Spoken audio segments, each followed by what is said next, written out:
सोलापूर.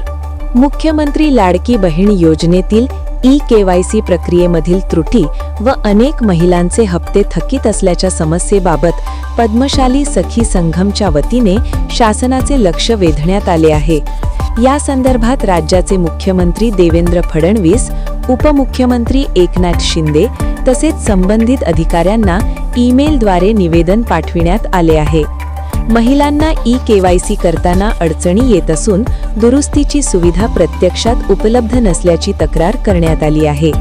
यामुळे अनेक पात्र लाभार्थी महिलांचे मागील 3-4 महिन्यांपासून हप्ते बंद झाल्याचे निदर्शनास आले आहे.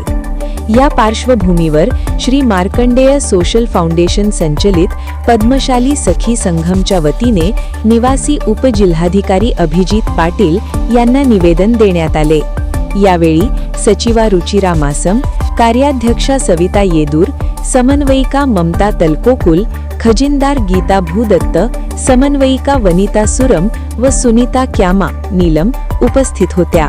महिलांना तातडीने दिलासा देत थकीत हप्ते वितरित करावेत व ई-केवायसी प्रक्रिया सुरळीत करावी अशी मागणी करण्यात आली आहे.